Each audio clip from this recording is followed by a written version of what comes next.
I just wanted to make a quick video and thank everybody that gave The World Through a Keyhole a listen on this first weekend. It came out on Friday. The response has been truly incredible, more than I could have anticipated or honestly even hoped for. So thank you so much for giving it your time and energy.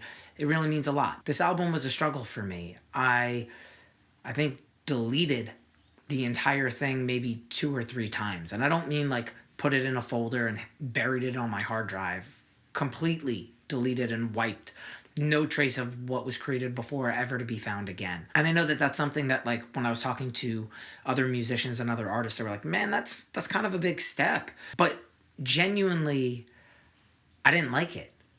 And I make music that I like or that feels like I feel in the moment. And one of the things that I don't want to do is fall into a process where I am just kind of repeating myself over and over again. I'm not interested in some of the vanity metrics like followers or even stream count. It's an important one, but at the end of the day, I know the MO for most musicians now and producers is to get on curated playlists, and those people, while they boost your numbers and your stats, they're not really fans of your music. And while I'm not, getting hundreds of thousands of streams on my songs, I know the people that are listening because they enjoy the work that I do. So I find it important as an artist myself to create music that I want to create or that feels like I feel in that moment. And I think organically that comes across into things that you guys maybe enjoy. I don't know for sure. Feel free to tell me about it. The album is available on all streaming platforms, but it is also available on my Bandcamp. And I wanted to talk about that for a little bit because Bandcamp is a platform that I think I'm going to be leaning into a little bit more. At the beginning of the year, the end of last year really, I was very vocal and outspoken about the way that certain streaming platforms were changing and adjusting their payout rates. Don't get me wrong. I am not expecting to win a Grammy. I'm not expecting to make a living on the kind of music that I make. I literally make music for people to talk over or set a mood for the early parts or later evenings of their day. I'm well aware of what I create and who it is for or the times that it's kind of appropriate to listen to. However, I don't believe that music should be completely free.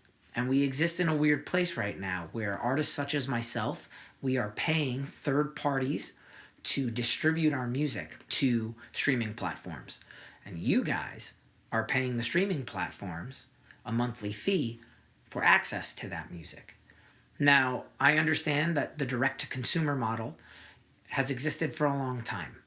Things like Patreon and now James Blake with Vault. I'm not going to assume that every person that listens to music is going to pay their favorite artists $5 to $20 a month just to listen to their music. That doesn't make sense. So instead, what I think I'm going to do is put my next few releases on a platform like Bandcamp where they are available for purchase and you do own the actual music at the end of it. You get files, you have them. And then just like a movie that goes to theaters, later it will hit streaming platforms and you can listen to it there. Again, I'm not doing this for money, but what these streaming platforms are doing simply isn't fair to the artists. Now, again, the direct-to-consumer platform or the subscription-based platform has been around. Patreon is a fantastic platform for so many artists. And most people, like myself, use it to offer incentives of unreleased music or sample packs. But I feel like that only applies to a very specific type of person. And most of the people that are actually listening to my music are not musicians or producers themselves. So offering you guys sample packs is not really an incentive that I think makes sense. So I would like to know, what is it that you would feel good about receiving in exchange for paying for an album?